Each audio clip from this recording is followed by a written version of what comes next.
talking to them. Me talking. Let me mute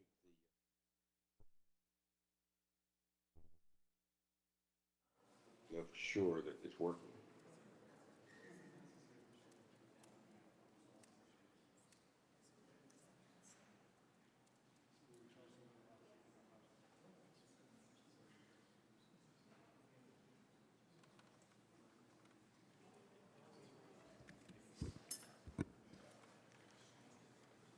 Okay, we're good to go. So good afternoon and welcome to the Scottsdale Development Review Board public meeting. The purpose of the Development Review Board is to maintain the quality of development in Scottsdale by reviewing all of the design aspects of a proposed development and the relationship of its design components to the surrounding environment and community. The board also reviews all preliminary plats for subdivisions to assure conformance to policies and ordinance requirements. The agenda consists of the roll call, public comment on non-agendized items, administrative report, minutes approval of the prior meeting, and action items. A roll call vote will be taken after each item's motion. The liaison will call each board member's name and indicate their desired vote for that item. After the vote has been counted, the liaison may read out the final vote. Citizens wishing to speak during public comment time or to speak specifically on any agenda item may fill out a blue request to speak card and give it to staff, to the staff table before the agenda items is to be discussed. Citizens interested in submitting a written comment on any item may submit a yellow written comments card. When called, please come to the podium, state your name and address, and then begin speaking. Groups wishing to speak should elect a spokesperson to represent the views of the group. To facilitate the meeting, your comment will be limited to 3 minutes for individual speakers, with 1 additional minute for each additional individual present at the meeting who has contributed their time to the representative speaker, up to 10 minutes. I remind our audience that the board's review relates to design matters and does not include consideration of existing zoning, district designations, zoning entitlements, or the allowed uses within the zoning districts.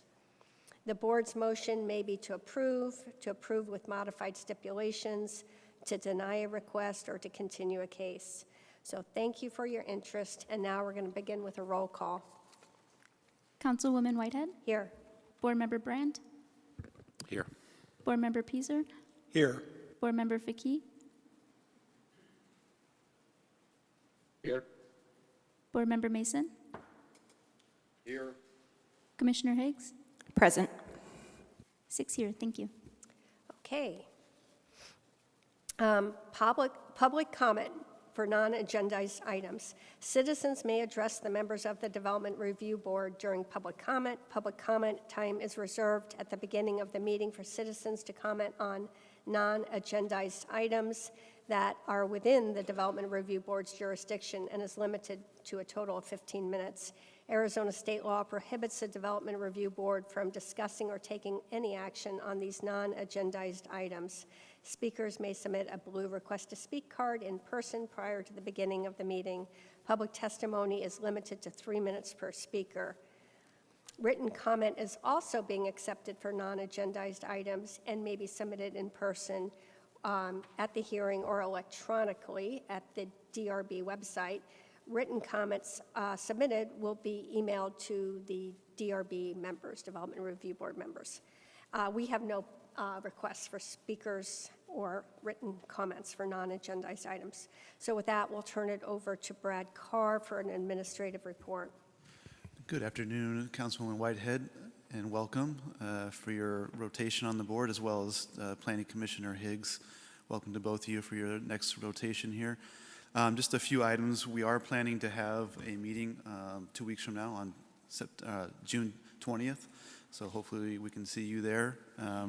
I think we'll have a couple items, including another follow-up on the Old Town Design Guidelines. Other thing is we do have 2 members attending remotely, so just a note to seek any input from them as you go through your deliberations. Another note is scheduling-wise, we are planning 2 meetings in July, but those meetings are back-to-back.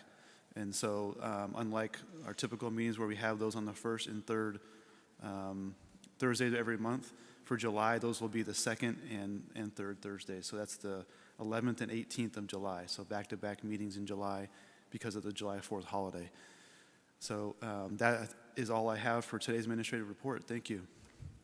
Okay, thank you. So with that done, let's go on to the minutes. I am looking for a motion to approve the May 2nd, 2024 Development Review Board regular meeting minutes. I'll move to approve the regular meeting minutes on May 2nd, 2024 DRB meeting as presented. Thank you. I'll second. Okay, we have a motion and a second. Let's do a roll call. Councilwoman Whitehead, Yes. Board Member Brand, Yes. Board Member Peaser, Yes. Board Member Faki, Yes. Board Member Mason, Yes. Commissioner Higgs. Yes. Motion passes 6-0. Thank you. Thank you. So let's move on to action items. How the action agenda works. The Development Review Board may take 1 vote to act on all items on a continuance agenda or consent agenda, or may remove individual items for further discussion as appropriate. The Development Review Board takes separate action on each item on the regular agenda. Persons interested in speaking on any agenda item may submit a blue request to speak card in person prior to the public testimony. Those wishing to speak are customarily given 3 minutes to speak on each item. Additional time may be granted to a designated speaker representing 2 or more persons. Persons interested in submitting written comment on any item may submit a yellow written comments card in person at the beginning of public testimony, or may submit electronically at the Development Review Board website no later than 90 minutes prior to the meeting. So we have 1 item on consent, and are there any comments? It's item number 3, 61 DR 2015, pound 6. It's 1 Scottsdale PU, 3 Quick Trip and Conceptual Master Plan update. Are there any comments? Okay, if there are no comments, anybody on who's participating electronically have any comments? I hear none, so I will take a motion for consent agenda. Motion to approve. Okay, do I hear a second? I'll second. Okay, so let's take a roll call vote on consent agenda item number 3. Councilwoman Whitehead, Yes? Board Member Brand, Yes. Board Member Peaser, Yes. Board Member Faki, Yes. Board Member Mason, Yes. Commissioner Higgs. Yes. Motion carries 6-0. Thank you. Okay, thank you. So with that, we move on to the regular agenda, and we'll start with item 4, which is the Old Town Urban Design and Architectural Guidelines Update Initiation, item 475-PA-2024. And Taylor Reynolds is with us, and there he is. Okay. Yes, thank you, Councilwoman Whitehead, Commissioner Higgs, and members of the board. I'm Taylor Reynolds, a principal planner with Long Range Planning, here on behalf of staff to initiate the Old Town Scottsdale Urban Design and Architectural Guidelines update. So brief background to this update is in 2021, City Council directed to review, conduct, and have a public outreach process to potentially update a few things specific to our downtown or Old Town area. One was the Old Town Scottsdale Character Area Plan, which provides policy for this area of Old Town, or of the city, as well as the downtown sections of the zoning ordinance, particular, again, to our downtown area, with the intent that we would then come back on the back end of that and update the urban design and architectural guidelines to keep them in conformance with those updates. So as you can see with this slide, there was a robust outreach effort for the Old Town Updates project, which was initiated in August of 2021. There were several instances of outreach provided to the community in both open houses, public outreach efforts, as well as going before Planning Commission and City Council. And that effort was finalized through a multi-phase process that was completed in October of 2023 and February of 2024. So as you can see on the right side of the screen, all of these documents dovetail each other, right? We have the policy that's provided through the Old Town Character Area Plan. We have the regulatory side through the zoning ordinance. And then we have these guidelines that help guide and provide the urban vision for Old Town. So we look at it in terms of building massing, building form, architecture, architectural and landscape character for this area to ensure that it's compatible, that development is compatible with the desired and expected character of Old Town. So with those updates that were approved through City Council earlier this year and late last year, we wanted to ensure that a targeted update to these guidelines was brought before the board to ensure that conformance moving forward. So in terms of next steps, if we were to initiate this update this afternoon, we would have a DRB non-action review of that full draft at our next meeting, as Brad alluded to, on June 20th. We would have two in-person open house opportunities and ongoing online engagement to collect input on the draft guidelines moving forward. And then we would have a possible DRB adoption in August of this year. I only bring this next slide up again just to again show how much outreach, how much input was collected, not only from the community, but also what was adopted via City Council's efforts earlier this year and late last year to help inform this initiation and potentially be a capstone to this Old Town Updates effort. So with that, staff recommends to align with recent City Council adopted amendments associated with Old Town Updates effort, that the DRB initiate an update to the Old Town Scottsdale Urban Design and Architectural Guidelines. Thank you. Okay, so thank you. So does this board need to approve the initiation and vote on that? Councilwoman Whitehead, that's correct. Oh, okay. Well, I'll just speak quickly to this, having been involved both in the general plan and this Old Town Character Area Plan. It is an amazingly long process, so when we hear that the city is not being transparent with residents, I'm not sure. It's hard to reach everybody, but this is a great example. And every now and then you find unity on an issue, and in this case, there was a lot of unity that our downtown should have lower heights, and we should, always observe our setbacks and step backs. So this was, but there are legal issues too, so I really want to talk about staff had to really thread a needle to achieve what the residents wanted and to uphold private property rights. If I ever have been impressed with staff, and I have many times, I was particularly impressed with this project. So obviously I am supportive of it, and with that I'm going to let others speak. Anybody else want to make comments? No? Okay, does that mean I was just going to say, I second everything that you said. Oh, thank you. I like That's it. that. Okay. And what about our, Mr. Mason, Mr. Faki? Anything? I was very impressed with the plan they brought out, the Old Town Update Plan, and made for very interesting reading, very thorough work. I thought the artwork they did in there was absolutely fantastic. Had some very gifted architects drafting that. I thought it was well done. Okay. I have a question. Okay, go ahead, Mr. Are we, Brown. just for Taylor, are we going to get a copy of that draft prior to the page turn at the June 20th hearing? Yes, Board Member Brand, you will have a copy of it in your next packet.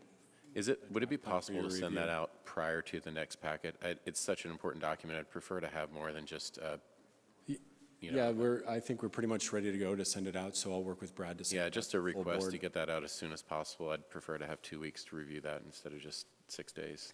Yeah, sure, we'd be happy to do that. Appreciate it. Thank you. Board Member Brand, I just want to thank you for that request because, as they always say, the devil's in the details. This is where we get to the details, and I certainly want to, I certainly appreciate everybody's review and Mr. Brand's review. So great. I'm glad that's going to come out early. Okay, well, with that, I will entertain a motion for item number 4. Yeah, I'll make a motion, move to initiate an update to the Old Town Scottsdale Urban Design and Architectural Guidelines, regular agenda item number 4, 475-PA-2024. I'll second that, if no one else is. And let's take a roll call. Councilwoman Whitehead, Yes.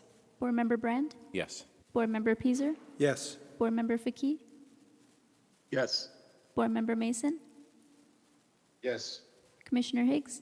Yes. Motion carries 6-0. Thank you. Perfect. Okay, item number 5, 35 DR 2022, Storage 365, Alma School and Jomax. Let's see, who do we have? Jeff, come on up. Thank you, Mr. Barnes. Real quick, Councilwoman Whitehead, just want to note before Jeff gets started that Board Member Faki will be recusing himself on this item. Okay, sounds good. Thank you. All right, good afternoon, Councilwoman Whitehead, Commissioner Higgs, members of the DRB. My name is Jeff Barnes with the city's planning department. I'll be presenting to you 35 DR 2022. A little bit of context for you. This site is the highlighted shape on the screen in yellow there, located at Alma School Parkway and Jomax Road. A little bit closer in, you can see that is currently vacant. There is development around it with the Eagles Pass, also known as Pinnacle Point condominiums adjacent there. For additional context, this is a little bit older aerial, but in the right-hand corner of your screen, there is another storage facility that is wrapping up construction out there, and so that we just missed it in the imagery here, but it is context for you as you take this in. This site carries the PCC ESL zoning, which actually came in under the Hillside District HD regulations. The other storage facility and the Eagles Pass condos fall into that same PCC development action. I'll talk a little bit more about that in a couple slides here. Just focusing real quick on the action requested for you today, which is approval of a site plan, landscape plan, and building elevations for a new storage facility on a 6.45 acre site out there. Walking through some of the zoning and related history on this, just because it may help build some of the background for this 2022 case. We had in 1984 a zoning action out there that set up that PCC zoning for a 25-acre development project that this is a portion of. That came back through the application and city council approval process in 2004 for an amendment to the development plan. Basically, the prior development plan was very specific. That 2004 amendment made it more conceptual, introduced a land use budget, and allowed for more flexibility as was expressed in that application. The proposed use, just for reference, of internalized community storage is a permitted use in the PCC. We had this application initially submitted, the 35 DR 2022, in October of 22. In January of 23, we received a request to our zoning administrator to make a determination as to whether this DR application was in conformance with the adopted zoning, that 84, and the amendment 04 action. In February of 23, the zoning administrator did provide that decision that it was determined to be in conformance. This also reflected agreement with the decision the prior zoning administrator had made when this application was directed to the DRB process. That was appealed by adjacent property ownership, which goes to our Board of Adjustment. So in May of 2023, the Board of Adjustment heard that appeal case and upheld the zoning administrator's decision, confirming the conformance with the zoning and the ability to progress back forward again in the DRB process. So I mentioned that 25-acre PCC development site. That is the yellow dashed highlight area that you see on the screen here. That does, as I mentioned, include the Eagles Pass, AKA Pinnacle Point condominium development, the newly developed extra space storage in the lower right corner there, and then this site with the proposed storage facility and what would be a future pad development closest to the corner of Joe Max and Alma School. A little bit of the details related to what we're talking about today, since we've gotten through the history, is that this proposal is for a new two-story internalized community storage facility. It has one basement level, one ground floor level, and a partial second floor level. The site slopes downwards generally towards Joe Max, and so the building is designed to step down with that downward slope of the site. This site plan, and I'll show it to you in a slide or two here, includes two access points onto Alma School and an access point onto Joe Max. This is generally consistent with access onto both streets that was shown on the zoning level development plan, but also contemplates, I mentioned, that future pad development at the corner and necessary circulation relative to that. There is, as with most storage facilities, a gated fenced portion surrounding the loading zone and entrance element to the building. For this proposal, it is focused on the east side of the building, leaving much of the site still open for circulation, which would include pedestrian circulation. There is an existing pedestrian access point that was designed into the Eagles Pass condos that this provides the completed connection to, then out to Alma School. Not covering all of this information as it was in the staff report, but just throwing it up to highlight a few key things. The zoning did allow 30 feet building height out there, and this is coming in compliance with that. They are also coming in with the required parking per parking code and internalized community storage facilities, as well as meeting the various open space requirements from the zoning for the site. This is the site plan. It with the odd shape of the parcel, it is fairly zoomed out on the screen here. I have another slide to try to get in a little closer, but just kind of covering the big picture context. There is what I'll call sort of the tail of this parcel that extends over what is a wash area over there, and so that is preserved as NAOS, contiguous with other NAOS from the adjacent developments over that wash corridor, with the building placement sort of in the position of the larger middle portion of the larger site, and that future development pad I mentioned at the corner. Blowing this up required me to turn it on its side, so reorienting you where north is now to the right of hand side of the screen. Hopefully you can see that a little better, but again, the building in the center, positioning there with drive aisle looping around.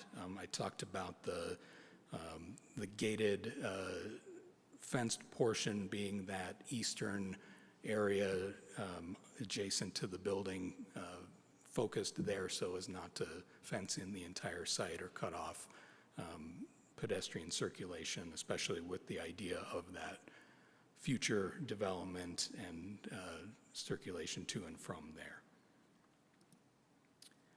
Talked about the NAOS in that odd-shaped portion, but also the NAOS for this site would continue around the scenic corridor areas along the frontages of both Joe Max and Alma School. Landscape plan here is again reoriented, so north is to the right side of the screen there. Landscaping is shown for the non-NAOS areas on here. Plants aren't shown just for orientation here in the NAOS areas, but those are currently undisturbed. vegetated naturally, and so those just aren't represented with planting on this plan, but there are plants out there. Getting into the elevations, this is the black and white. I'm going to switch over to the color because it maybe reads a little better on the screen here. But up at the very topmost is the west building elevation viewed from Alma School. As I mentioned, stepping the massing downwards with the down slope towards Joe Max. The opposite side being the one below that, which would be the east side of the building, and then north and south below that. The perspective views provided here by the applicant, the top view is looking from the northmost entry drive off of Alma School at the, what would be the, I believe the lobby area, the primary office component of that building, and then the bottom view is looking north from the internal intersection at the south end of the site. With the colors and materials selected, imagine they look a little more washed out on that screen than this screen, but they are aligned with the sensitive design principles, keeping with muted earth tones. This is, I mentioned, the original zoning came in under the Hillside District regulations, which did not include the more intensive 35% LRV of our current ESL code. But the color palette here, aside from some accent elements, sticks very closely with that idea of keeping that balance of tones that you might otherwise find in that range. That concludes staff's presentation. I know the applicant team is here and ready to present to you as well. Happy to answer any initial questions. If you'd like to hear from them, I can answer questions afterwards if you have more from them. Just a quick question on the Joe Max between the storage just east and this project. Were there road improvements that were required? Councilwoman Whitehead, there are, so the other storage facility completed their portion of improvements, which if I'm, maybe I come back 1, 2 here, if I can point where that tail of the site is, there's a wash crossing there, that's what's shown on here. Currently, the existing improvements end around that point. The requirements with this would be to pick up and continue street improvements around to serve the new driveway. There is an interim and ultimate condition. The intention laid out was the ability to pay, the applicant to pay in lieu for improvements, mostly relative to Alma School and coming around that corner a bit, that the city was going to eventually be doing as part of an improvement project, with the applicant being held to at least a minimum level of improvements, making that work. The stipulations set up their obligation to do that. The applicant has talked about wanting the ability to do the full or the in lieu, depending on where they're at, and they may be able to talk to you a little more about that aspect, but there are, yes, improvements required. Okay, and so that was like bike lane, and what is it? What were their improvements? It does involve turn lane into the driveways. It would ultimately involve bike lane. I don't believe the interim, it may stripe for it, but doesn't provide what would be the full ultimate build out out there. But there are sidewalk improvements added around the street frontages and continuing what would be expected out there. Okay. Are there any other questions for staff? I have just a quick question. Mr. Barnes, would you mind showing the slide with the aerial image again, and then just point out where that wash is and where the building would extend adjacent to the wash? maybe this one is Yeah, and where's the wash? a good one. So if you're seeing my mouse on the Yes, screen yes. and sort of the tail of Yes. the property, the wash corridor comes through that area. Okay. So on the image here, right about at the edge point of the property is where that wash outlets.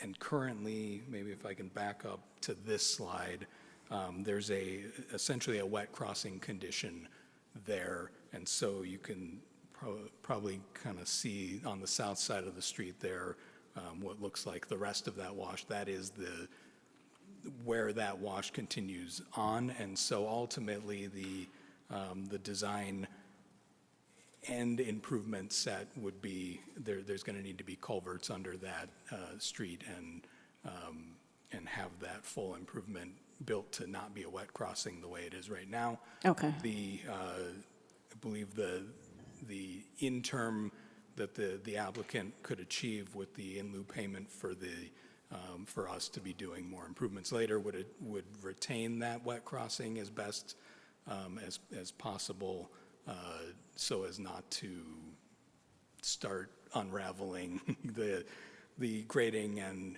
improvement threads that get involved to create that ultimate condition. Sure, and I don't know if this is within DRB purview questions, they start to blend with me, but has there been an issues with flooding coming through that wash? I'm just curious now that I know you're talking about there'll be improvements, but. Commissioner Higgs, I'm not sure that I can That's okay. speak to that. That's okay, just curious. At the level that our drainage department Sure. might otherwise know. That's fair. Okay, thank you. You answered my question. Thank you. Anyone else? Okay, why don't we I have have a the, question. oh, okay, go I ahead. have a question. I have a question. I'm looking at the landscape plan, which is on page 31 of the handout, the packet they sent out. It does pretty well show what the road improvements would be and where they're going in. Is that my understanding of how it's supposed to work out when it's eventually done, regardless of who does it? Board Member Mason, if I understood correctly, I believe, yes, what you're seeing on this image is representative of the interim condition where there would be striping to reflect the turn lane buffer elements until the ultimate build-out would include the final lane lines and things. So what is shown on here, I think, is on the landscape plan is that sort of mid-condition.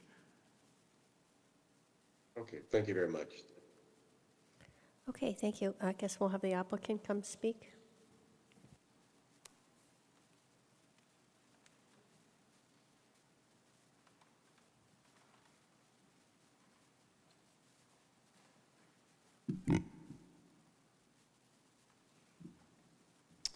While our presentation's getting pulled up there for your record, my name is Taylor Earl with the law firm of Earl & Curley. Our address is 3101 North Central Avenue in Phoenix, Suite 1000. All right, so I'm going to make here. All right. Well, I appreciate staff. There are just a couple of little tweaks to the stipulations. Otherwise, we're in agreement with the stipulations as proposed by staff in the staff report. So some of the history, Mr. Barnes already kind of went through, so I'll sort of skip past that here. These were some prior DRB applications that were on the site, coming some residential. So, height is something that's been shown before. This was, again, this was an approval that never got built. Here's the project today. We have had multiple meetings with the next door neighbors there. We went to their HOA or their condo association meeting back in '22. We then held a virtual neighborhood meeting. We then had an in-person open house a few months later, and then we just held another in-person open house recently. And then we've had 3 other meetings with community members in person, and then multiple phone calls as well. So there's been a lot of outreach. Wanted to walk you through some changes that came from the feedback. One was architectural detailing. They asked us to put some extra sort of detailing on the building, and so we did make those changes to the facades of the building. There was a comment about building colors, so they asked us to darken the colors that we were showing, and so we did that as part of our changes. There was an issue that came up about this pedestrian connection. They didn't really see it as being something that was needed, but staff said, well, it was on their side and you need to finish it, and said, okay, we can do that. But we talked with staff, they don't really want the second connection that we were showing, and so we were able to remove that, and staff was okay with that, so that was a change that was made. They said, look, if that connects to the future pad, we'll deal with it then, or at least we'll have context then, but not right now. The emergency access we had originally been showing, and this goes into their community, we'd originally been showing that as a paved surface, but they asked us to modify that so that the portion closest to them would be in a sort of drivable DG and not in a fully paved. So again, taking it from paved to DG, and we worked with the city and we're able to make that change as well to give it more of a desert feel next to them. We also had our own perimeter wall that you would expect to have sort of 6-foot wall on your perimeter of your site, but it was going to be up against their community wall, which you can see on our side is not 6 feet. And so we agreed to eliminate that second wall and just rely upon that shared wall in between, so they wouldn't have a condition where they would see over their wall and see 2 feet of our wall or whatever the case may be. Also, this was a thing that they said, we're concerned about maybe seeing views into that loading area, and so we made a change there just to beef up the trees in that area, just again, sort of a very specific request that was made. And then also a concern about illuminated wall signs or wall signage generally on the north face, and we agreed to have no illuminated wall signs, and you'll see that reflected also in the stipulations. There was a question about east side signage, and there's a stip about that as well, no illuminated east side signage. We never had that, but that's of course not fine there too. In terms of benefits that really are from this proposal, it's obviously a quiet neighbor as it relates to commercial zoning, right? There is commercial zoning there, it's been there. As it relates to that, this is a quiet neighbor. Again, as I said before, we had prior approvals where you had 2-story buildings that would have had views going eastward. Obviously, we don't have views against some of those proposals you see here.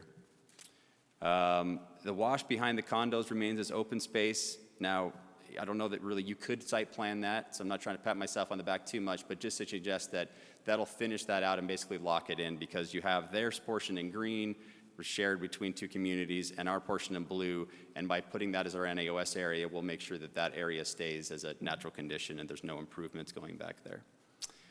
Ultimately, there will be that culvert staff mentioned that goes under GeoMax. That is in the ultimate condition, and so we're taking that existing condition and taking that water that's flowing and transmitting it underneath the road.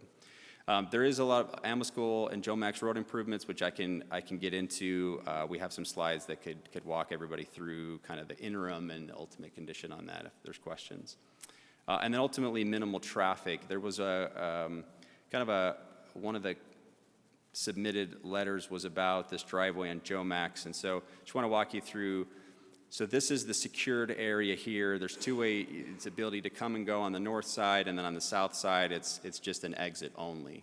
And so in terms of coming into the facility, on the north side, you would expect there to be people coming and going, but really on these other ones, there really wouldn't be a reason to enter in those for the self-storage facility, right? Maybe somebody does it without realizing it, but they can't get into to the loading area this way.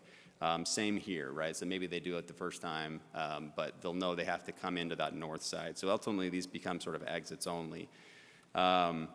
We didn't have to do a traffic study because for whatever reason, staff didn't require it on this, maybe because self-storage generates such little traffic. But I did go back and look at a report that had been done on a prior project we did for this client back in 2020 and sort of extrapolated on the ITE code. So we have about 694 units, which would generate about 92 trips per day based on the ITE codes. We also, in that report, did user data, actually looking at an actual center from this client, because ITE tends to be a little high on self-storage. And it looked like there would be about 61 trips per day based on the user data, again, using the 694 units. So you would expect about 30 exits per day, 60 trips total, 30 exits, and you have 3 driveways. So even if we conservatively said that there'd be 15 exits onto GeoMax, you're looking at 50 exits over the course of the day. Hours are 6 to 10. So you're looking at about 1 exit per hour. If we use the ITE codes, you'd be looking at about 1.5. So it's a very minimal amount of traffic that would be occurring through that. Also, as part of that driveway there, that is how we're, again, constructing that emergency access point. There was also a question that came up about the berm that's there today. We are maintaining that berm, so this is standing on the roadway of the condos looking onto our site. That berm that exists today is being retained in that condition, and so that'll provide screening as well. We put together this exhibit to show the neighbors so they have a sense of the distance between, and we can certainly come back and look at particular numbers, but it also shows what staff was referring to, which is that you have 2 stories in the middle, and then it's really 1 story above grade on the wings. And so we have significant distances up to 273 from the home there, from the edge of the loading area, and then from the face of the building, 227. And so there's quite a bit of distance. We put our NAOS and our landscape areas on the east side closest to the neighbors. In terms of the compatibility, looking at the community, I know it's important that we design in compatibility with the surrounding community. We think that we have done that. As you look at our architecture and our style and our coloring and the community next to us. Here are the elevations, and again, the landscape plan, which staff talked about. There was also a question about our lighting. There was questions, of course. People have every right to be concerned that it might be overly bright or this big shining beacon. And as we walked them through, the folks that we were able to interact with, we were able to say, look, if you look at the edge near you, you're dropping off to 0-foot candles. And it's quite a bit of distance until you even get to 0.5. So really, the lighting associated with this use is pushed way far away from the property lines, away from the neighbors. So you aren't having a super bright condition that would be up against them. And then we have here where you see the yellow on the building, we have, and this is consistent with the stipulation, that we have the shielding and it would be going down. So we have, again, minimal lighting. It's not going to be it's not going to be lit up like a Christmas tree. And again, we've agreed to the stipulation regarding any of the illuminated signage as well. So with that, I'm happy to answer any questions. There was, maybe I'll go here with the remaining minute and a half that I have here, and we can talk a little bit about the roadway. Let me get to it here.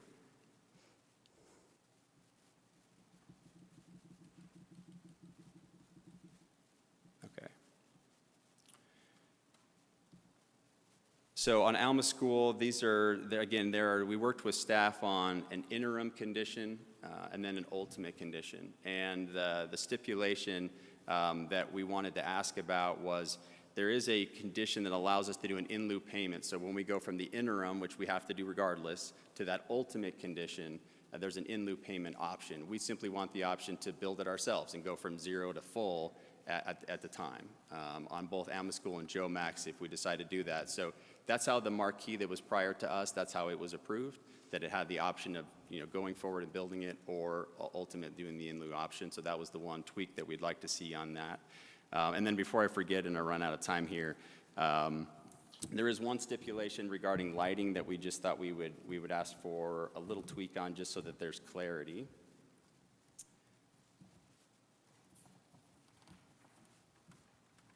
And that stipulation is, it's 11C as in cat.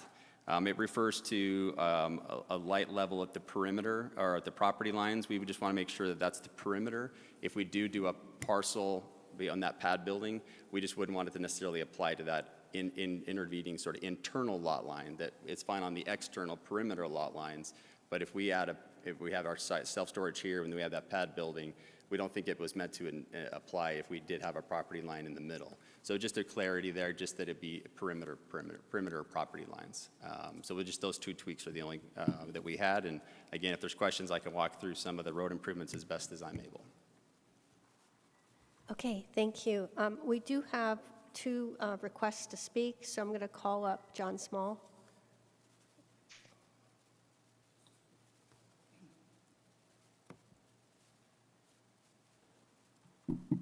Good afternoon.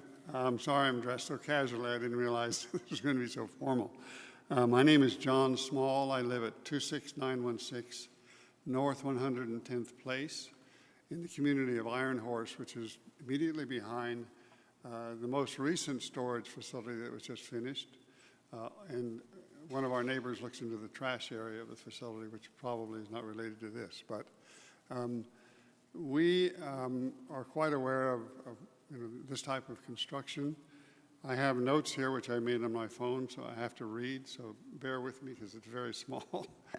On the previous construction, I did ask the people from Scottsdale, the council, for a feasibility study from the last construction that was made. I'm not even sure the name of it, but I never did receive an answer, but I have questions about this facility because it's much larger. And this is the third facility to be built in our neighborhood, not the first, as it kind of looks a little bit like that. So my question is, has a feasibility study been done on this facility based upon the required occupancy of the facility to reach a break even? What is the amount of time it will take to reach profitability? What's the proposal? What's the plan for facilities, the 3 facilities in our neighborhood, in the event that one of these facilities is not successful? What then? What is plan B with this huge facility, huge building? You know, what is going to happen then? Because there are 3 facilities within a quarter mile of each other. I asked a question we asked before: how many board members have visited the site of this facility and the other facility that was just completed in our neighborhood? Because to my knowledge, only one person visited this site to see the neighborhood in which this is proposed to be built. So we invite you out to look at it if you have the time, but we think it will cause some concerns. Has anyone with the skills made an evaluation on the potential negative financial impact on the private real estate surrounding this facility, caused by having more than 900 individual storage units within a quarter mile of each other? Our biggest concern, of course, is the asset appreciation, which is why we bought homes in this area. The appreciation has been tremendous, like most of Scottsdale, but how is this going to have any impact? Has anybody made that determination in devaluating our homes that are around these storage units? I have friends that live in Pinnacle Point, and although they're not here, I can tell you from my talking with them, they're very unhappy about this, although it didn't reflect in the feedback to the lawyer. So that's really all I have. I didn't really think I was going to be speaking today, but I felt that I needed to speak out in regard to this development, and I appreciate your time and your listening to what we have to say. Thank you. Thank you. And next is Taylor Earl. That's you. Okay, you filled out a request. I was thinking there must be 2 Taylor Earls. Okay, so would you like to come up and speak to respond to any of those comments?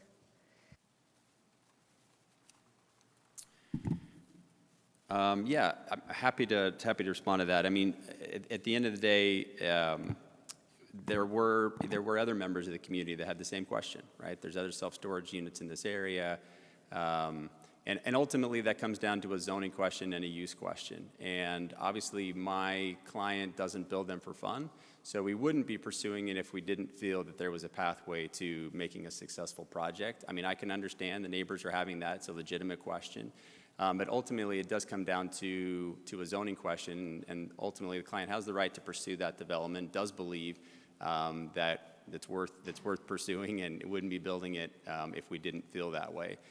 We can get into a long discussion on why self-storage has moved forward, why there's so much of it, why there continues to be new construction build, and when we have zoning cases, that's typically a set of discussion that I do go into. And that there is a need for it, and it continues to be used. But obviously, we're here related to design, and we do appreciate that there's other facilities in the area, but wish to move forward.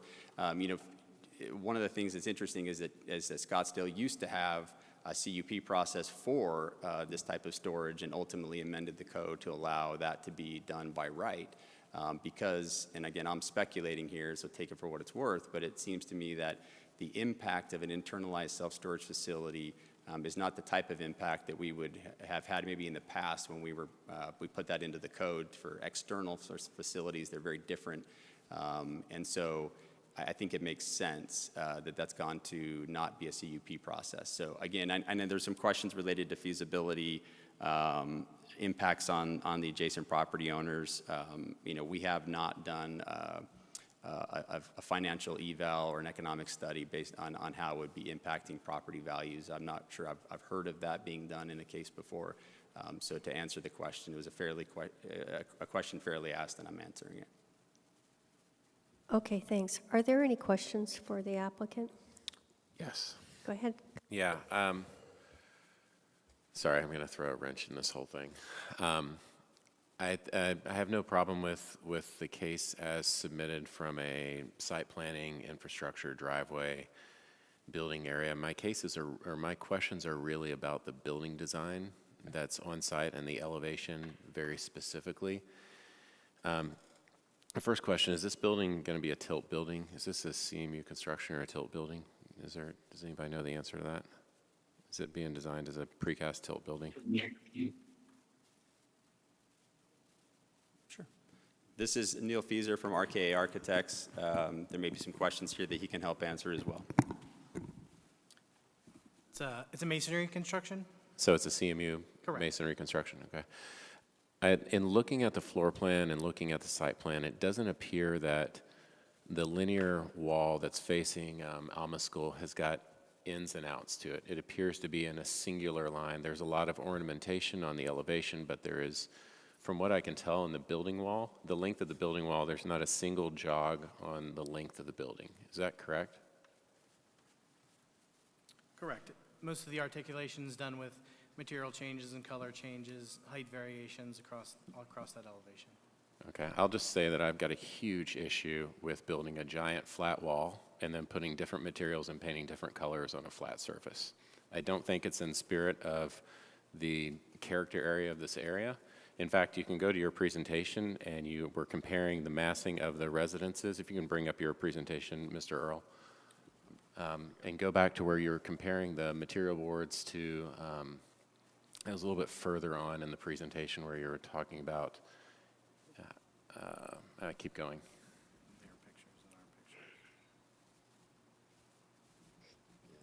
I know where you're talking about. I'm just trying to remember where that shows up. I think keep going. It's coming up soon here. There it is. If you look at these buildings, the massing and their articulation between the materials, every single one of them either has a parapet height change or a facade change in the depth of the wall. The garage, even between the garage bay of one to a garage bay of another, every single paint color change and every single material change has got a change in plane on the facade.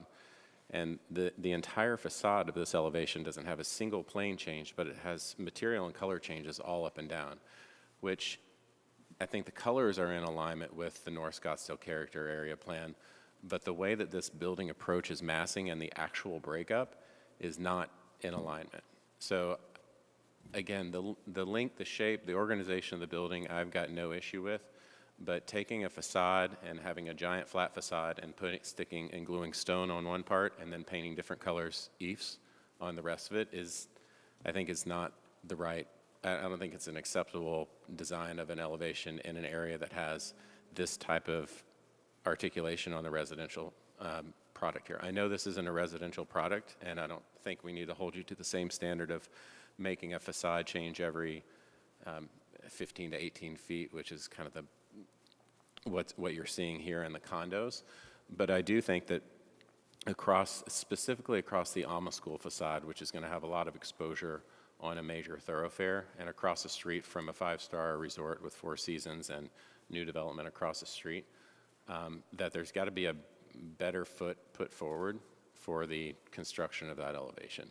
I don't think that the materials are bad. I think the materials are spot on. So from a cost of construction, I don't think that's what I'm talking about. But if you're doing CMU construction, I would expect for you to build out, a foot or two, a course or two out of the wall for pieces that come in and out of the elevation, so that if you have stone on an elevation, you can see the stone returning into the wall, so that it's actually a mass and that it's not just a different material stuck on the side of a flat building. So on a different point, aside from that, I also think that the way that the materials are articulated on this elevation is accenting verticality. So you have a lot of column elements that are moving up. I think that's the opposite way that you should be approaching massing in this area, in an ESL area and a low-density residential area, is that you should try to be accenting horizontality in this, which means that you're not taking stone from ground all the way up to the top of the parapet, but you're making material changes on a mid-span up the building or larger sections of materials and creating horizontal gestures across the building instead of vertical columns. So those are my two, I guess, major points of feedback from the elevation. But again, I think the material palette, the color palette, everything is in alignment. I think that's all done well. But the actual composition and how the elevation is put together, I think it needs, I'm not going to be in support of passing the case because I think it needs another pass at how all those materials are put together and the depth of the articulation on the facade. So that's all I have, though. Thank you, Board Member Brand. Are there any other comments? Okay, go ahead. Yeah, I just have a few quick ones. Mr. Earl, your presentation, just a few quick points of clarification. For the emergency access, you said the ground paved versus DG. Was that the abbreviation? What does that stand for? Yeah, decomposed granite. Thank you, thank you. And then I missed, you clicked through the slide and I didn't get to catch it. The hours again, 6 a.m. to? Right, so typically this operator has operated at 6 a.m. to 10 p.m. So those are and so I was noting based off of prior facilities that we have done, and especially in cases where it was part of a zoning, because it's part of a land use question, that's what the hours that they've operated under. Okay, thank you. And then one final question, per Mr. Small's, when he went to speak, we saw that there was definitely a lot of interaction with the community, which is great, but I don't necessarily know what all of it was. Were there some key points that you saw come up frequently, and which of those were the items that you have addressed in here as changes? Yeah, I mean, I tried to walk through the changes that we've made to the building to address neighbor concerns. I think use was a big one that came up. Sure. And I think just building height, that there's allowed to be 30 Sure. feet on the property, which I can understand. Sure. So those were major themes. There was a new theme that came up regarding, apparently the self-storage to the east has done like a white roof. And so they have a view down onto it. And so that's something that came up recently in the sort of submitted letters. I don't think we have the same concern here based off the view lines. But I know that's something that people were kind of recently raising. People talked about street improvements. I mean, obviously, if you live in the area, you're curious about that. So there's several people that talked to us about that. And, Okay. and we provided what detail we could at the time, those conversations. Yeah, I mean, I can try to kind of go through more, but okay. That's fair. And I know you walked through some changes that you made. Perhaps I missed it. I wasn't sure what were recommendations from city staff versus the community, so, thank you. I'm not sure if any, and Jeff can check my math on this, I'm not sure if any of the changes that we made came from staff. Okay, so it's mostly all community Yeah, conversations. and I apologize if I'm missing one, but what It's okay. I tried to do is if it was something that we didn't change because of the community, I put it into the second section of what we thought were benefits. Right? Okay. We didn't per se make it because the community asked us to, but there Yes. were things that we were doing anyway. The berm would be one of them, right? People Okay. asked us about that. We didn't somehow make that keep the berm because they asked us to. We were already going to do that. Okay, great, perfect, thank you. Oh, go ahead, Mr. Pieser.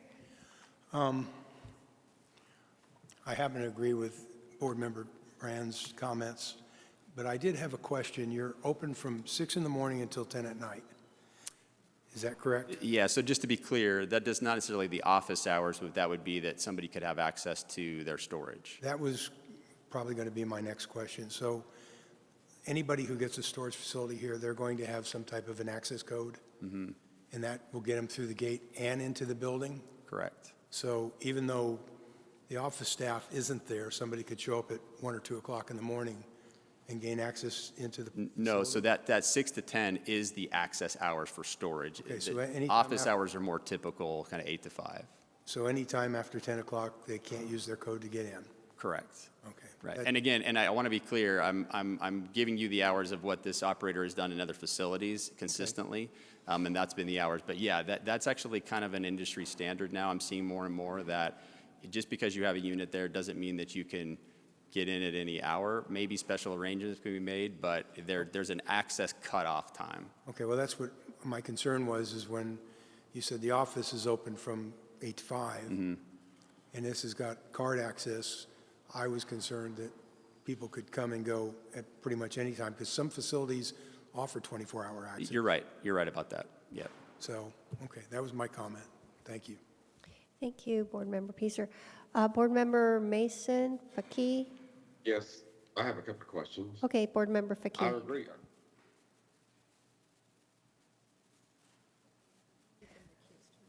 I think that was Board Member Faki. Was that Board Member No, Faki? it was Board Member Mason. No. Oh, it's Board Member Mason. Okay, go ahead. Yeah. Okay, I agree with Ms. Brandt's comments about the blandness of the building. And I particularly had a question because I was looking at the vertical elements that sort of look like windows but really aren't.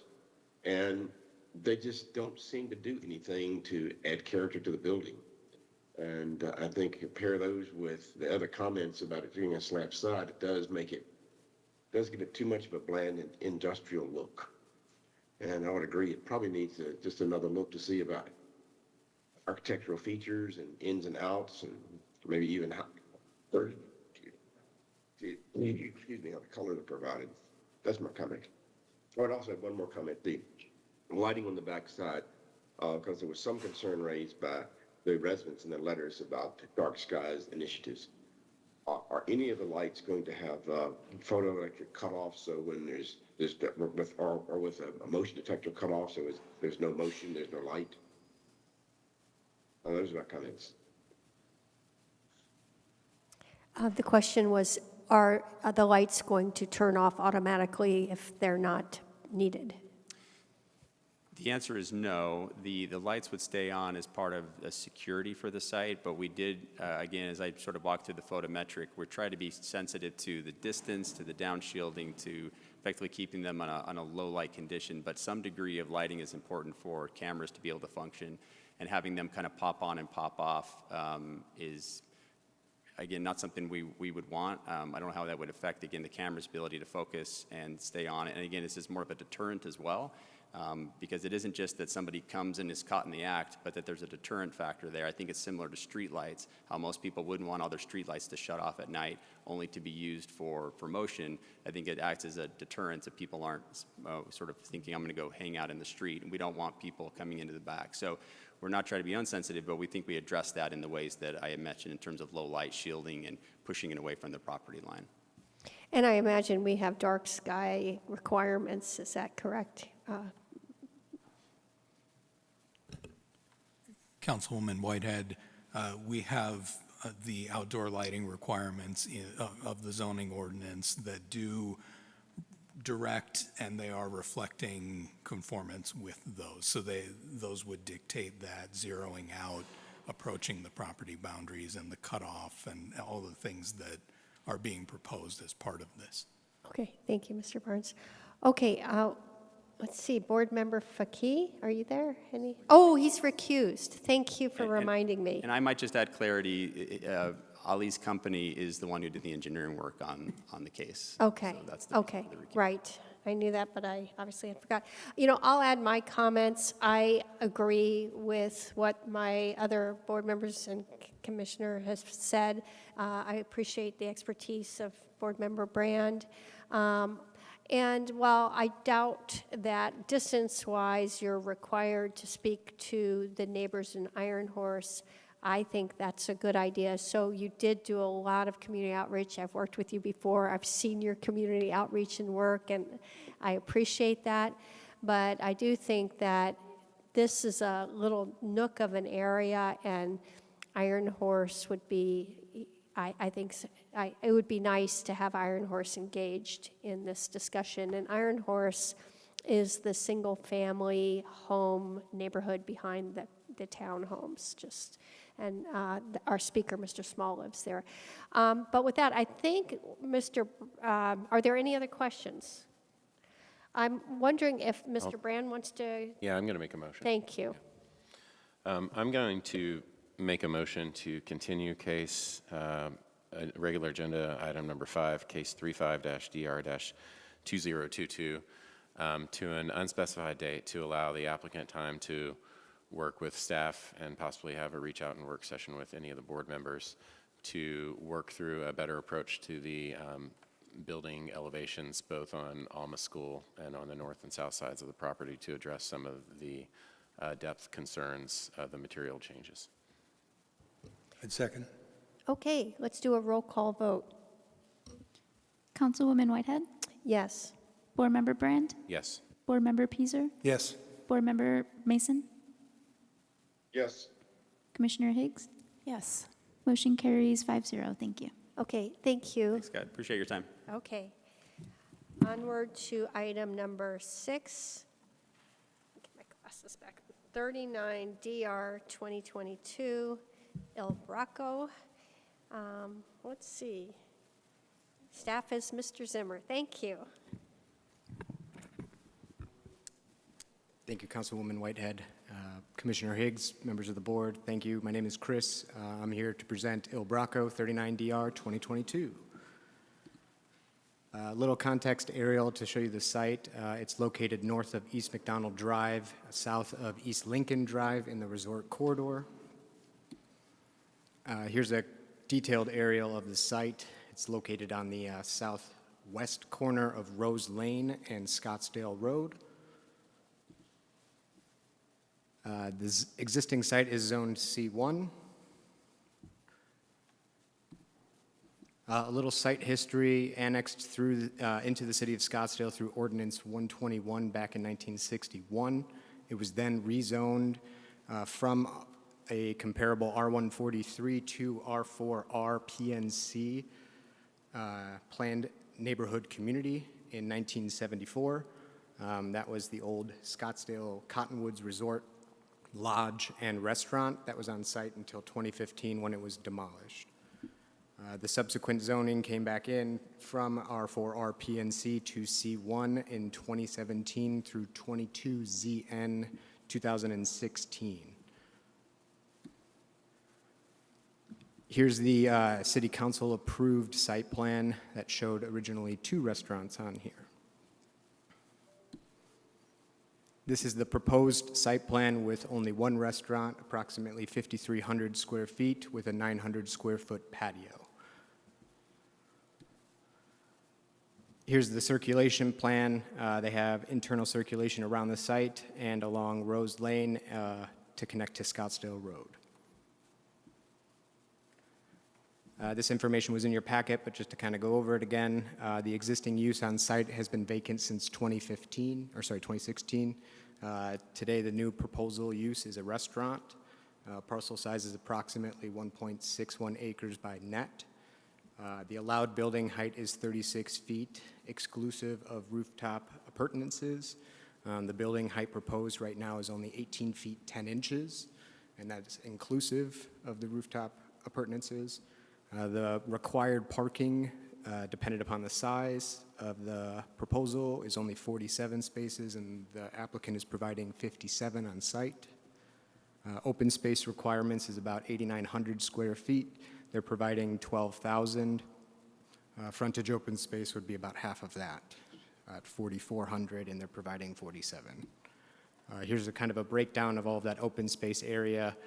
The pink is the open space, blue would be the frontage open space, and then the green/yellow is that landscape area. Here's the proposed landscape plan, which would be consistent with our zoning ordinance requirements. Here's some building elevations, just to kind of go over those again that were in your packet. Here's the west and east sides, and then north and south. And then here's some renderings of the proposed development. Here's looking west, looking south, southeast,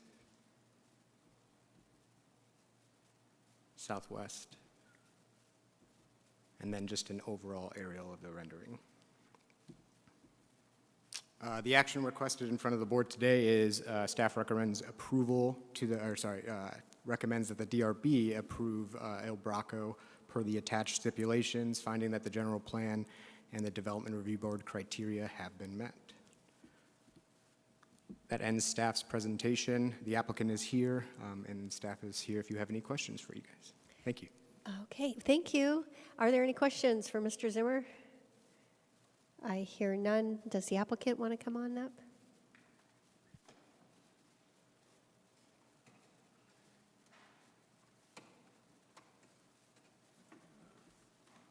You can throw it back in any direction you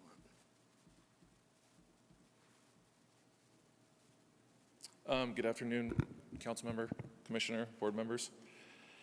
My name is Robert Quick. I am a resident at 8117 Preston Road in Dallas, Texas.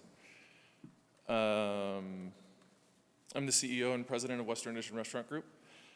We are very thankful for the opportunity to speak to you today and present El Braco. We are dedicated to creating exceptional dining experiences featuring all-scratch cooking and the highest level of execution from everything from our food preparation to our buildings. We've been diligently working on this project for the past 2 years, ensuring every aspect aligns with our high standards and the community's expectations. Additionally, we're very proud to have a board member who was born and raised right here in Scottsdale. Their deep connection to the area and understanding of its unique character has been invaluable in guiding our efforts. We're thrilled about bringing the opportunity to bring El Braco, to Scottsdale. We believe our restaurant will be the perfect addition by creating a space that not only offers delicious food, but also welcomes neighbors and visitors alike with genuine hospitality and graceful service. We have our in-house architect and architect of record here as well. And with that, I'm very happy to help answer any questions that I can about our company or the project. Well, thank you. Okay, are there any questions? I have one. Go ahead. Okay, Board Member Brand. I've reviewed the building, think it looks great. My only question is on the material that's above the kind of the long course horizontal brick on the front there. It's called a vertically raked stucco. Can someone talk about a vertically raked stucco or plaster? I'm not. It appears in the elevations like it's a really rigidly striped. It has a vertical texture to it. And I looked at it and it's not that I don't trust everyone, but I do a lot of work and I haven't ever used a raked stucco I've seen a lot of stucco texturing that turns out terribly. And I know that I'm looking at the composition of your building. I was like, this is a very meticulously organized building and they wouldn't be doing something that wasn't appropriate here, but I wanted to find out a little bit more about that. Yes, my name is Kelly Wallace. I'm the Vice President of Architecture for Western Edition, and my address is 8117 Preston Road in Dallas, Texas as well. Great question, Mr. Brand. It is supposed to be very structured. I agree that getting that structure with the EFS might be a little challenging. We are working with our contractor currently on a separate solution that has like a rigid board behind it to get that. But the intention of the renderings is what we're after, and how we get to that point is probably not what the materials are on the drawing. Right, that's what I was looking at. I've worked with it and I've tried to do field textured stucco and it's been a nightmare. So I'm just. And we tried it on another building, and word of caution. Learned our lesson and need to figure that out. You better have a sub that has done this a million times, and his father and grandfather did it as well. Yeah. But the intention of the product is the intention of the look is what we're after. Yeah. So I think compositionally that it's perfect to have a regulated vertical textured product on the upper. I was just really concerned with that, and again, that's just I'm seeing the composition. You've got brick, and you've got really great materials, and then I was like, oh, EIFS, why are they doing this? But like an Equitone board or something like a cementitious board that's got a little bit more of a regulated texture, or some sort of batten, regular batten or alter. There's a lot of ways to create that. So agreed. Good luck. This is not though. Yeah. Well, good luck. I'm very supportive of the project, and I know that if you have to make a substitution, it'll probably be it's just a staff approval probably at that point for a material sub. Sure. I just wanted to put that caution out there, so I appreciate it. Thank you, yeah. Okay, Board Member Pieser. Can you go back to the site plan? I just have a question.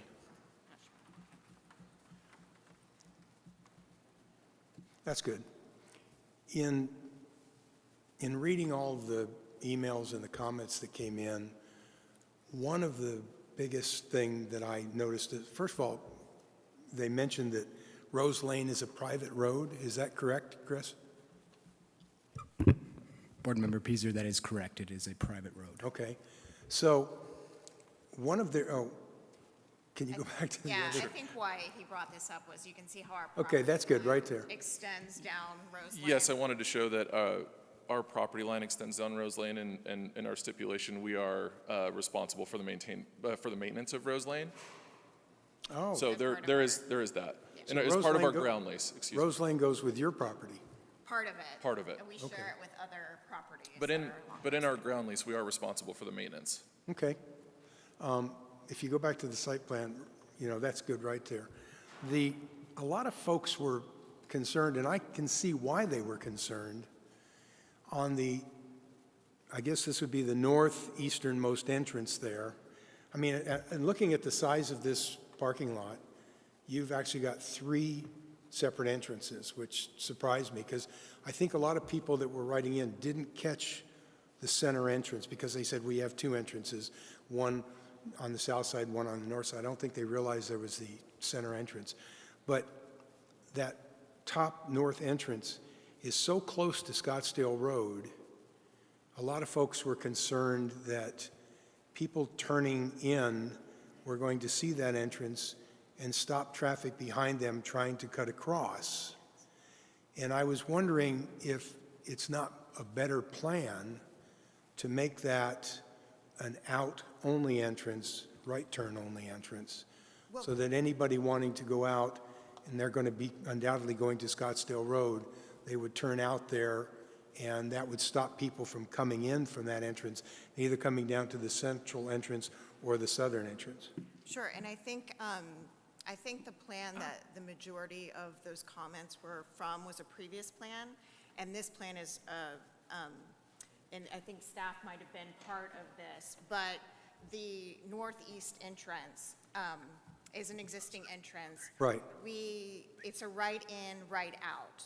So if you're coming from Scottsdale Road, you cannot turn into that entrance. And But- that, there is what do you call it, the curb in Well, the center? yeah, So that's what the third entrance came in order to get people in that were coming from Scottsdale. I guess what confused me is that your site plan shows that people can come in that entrance. It's only a right-hand turn in, traveling from the interior of Rose Lane. Like say you're coming from the Andaz or something, you could turn into that entrance? Is there a center turn lane in? Yes. Is there a center turn lane? Okay. Well, that was mentioned by the people that live behind you over and over and over again, that Yes. they use that And road. this was a reaction to that, was the right in, right out only. Okay. So not being able to turn in. Okay. If you're coming on Scottsdale Road, you turn, coming south on Scottsdale Road, you turn left or right onto Rose Lane. You now have to come to the second entrance to come into the site. All right. Well, yeah. that's the only reason I brought it up, Yeah, because no. it was one of their primary It was concerns. it was So, and consistently it didn't make sense that you would stop traffic or, Yeah. because I assume that the center turn lane also acts as a left turn lane onto Scottsdale Road. Yes, sir. So, okay. Thank you. Was there ever an option to remove that driveway cut? Is that driveway cut existing right now, the one that's closest to Scottsdale Road? It is. Okay, so it's existing, you're going to be putting a pork chop in there? Yes. For right in, right out? Okay, thank you. Okay, thank you. Commissioner Higgs, no? Let's see, Board Member Mason? I have no comments on it. I like the project. Okay, great. Board Member Faki? I'm good. I like the elevation. Thank you. Okay. Good job, architect. I also have no comments. I like it. I love the big patio. Thank you, yeah. So, yeah, may I make a motion, please? I'll make a motion. Thank you, too. I drive past this site every day on the way to work, and frankly worked on the Cottonwoods Resort for a couple of years, and could never find a way to to get something to work on this weird site, because it was connected to the Cottonwood Resort, but it's different anyway. So thankful that something's finally happening here. With that, I'll make a motion, move to approve case 39-DR-2022 per the staff amended stipulations after finding that the development application meets the Development Review Board criteria. I can second that. Great. Let's have a roll call vote. Councilwoman Whitehead? Yes. Board Member Brand? Yes. Board Member Peaser? Yes. Board Member Faki? Yes. Board Member Mason? Yes. Commissioner Higgs? Yes. Motion carries 6-0. Thank you. Congratulations. Thank you very much. Thank you so much. Okay, onward to a non-action item. Item number 7276-SA-23, 2023 Marshall Way Plaza renovations, and Ms. Posler. Am I saying it right? Good afternoon, Councilwoman, Commissioner, board members. My name is Katie Posler, and I'm here to present non-action item 276 SA 2023. And for some history, this did go before the board back in March as a non-action item, and we received some feedback. So we're bringing it back to you to show you the revised elevations. The site is located at the southeast corner of Marshall Way and East 3rd Avenue. Here's a closer look at the property. It is surrounded by existing commercial buildings to the north, west, and south, and the Kimsey project is just to the east. That's under construction. There is an existing commercial building on the site that will remain, and there are proposed facade improvements. The request in front of you today is for discussion and feedback regarding a proposed renovation to an existing commercial building at 4151 North Marshall Way. The scope includes new columns, shade canopies, raised ceilings and roofs, and sidewalk improvements.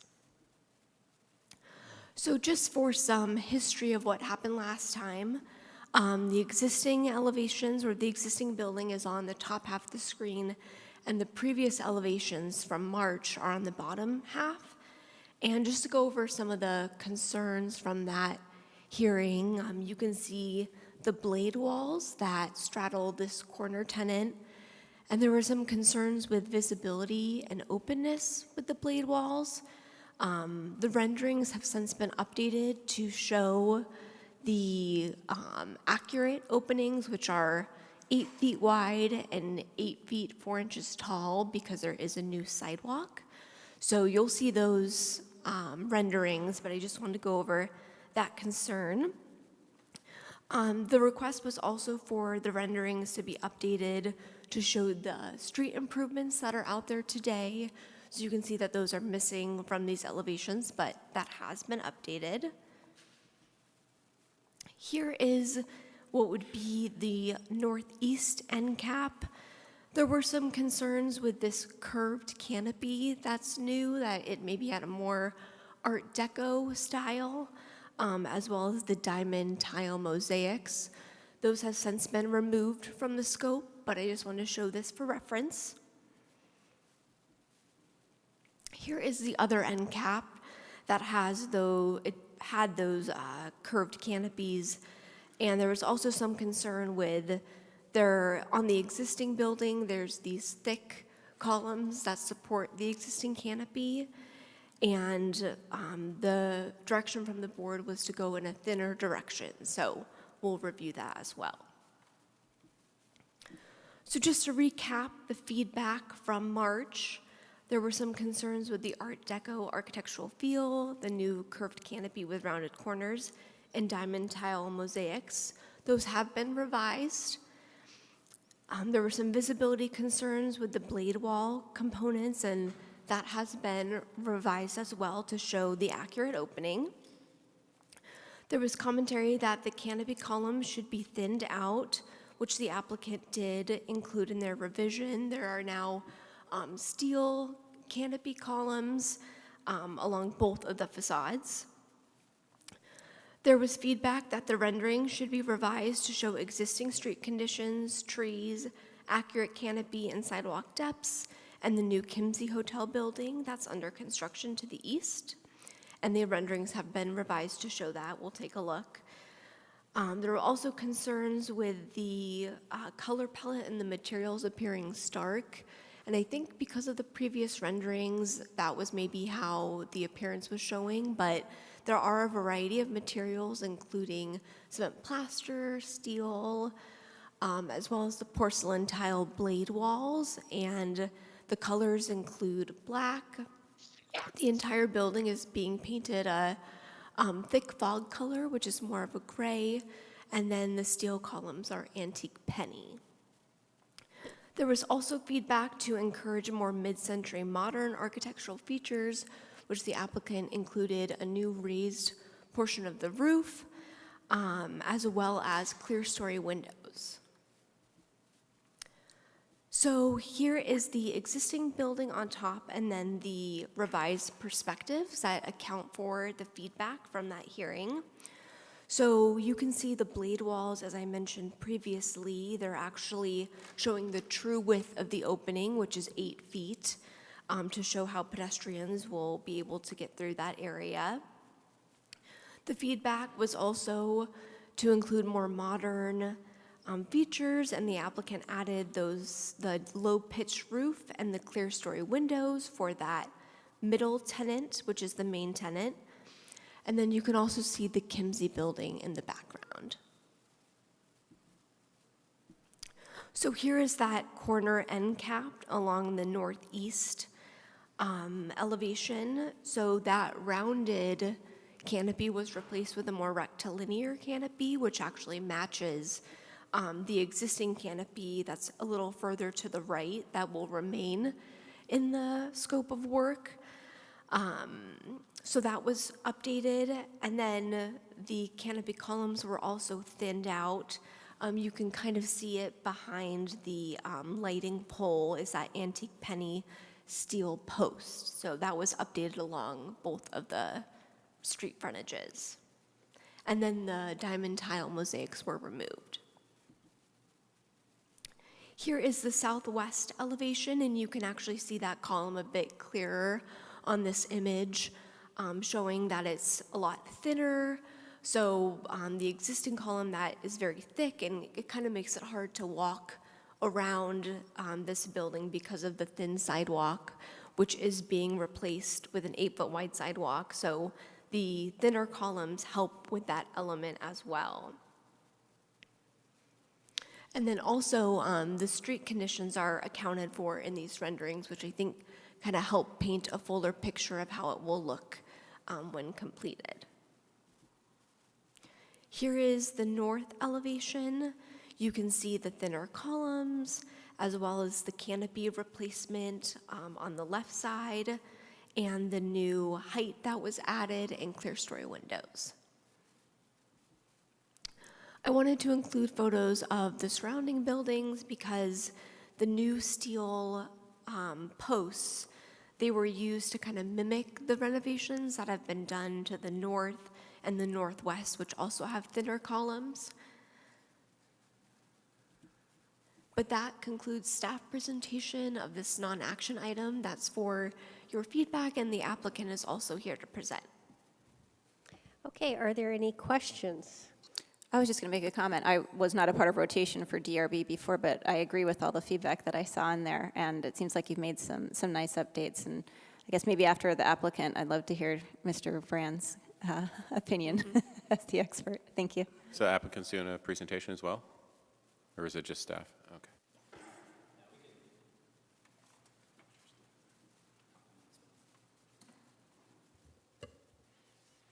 That was pretty comprehensive. My name is Brian Krob. My address is 7340 East Main Street, Scottsdale. So I think that Katie actually touched on a lot of the items that we addressed from the last DRB. The biggest step that we've made that wasn't discussed before is this clear story.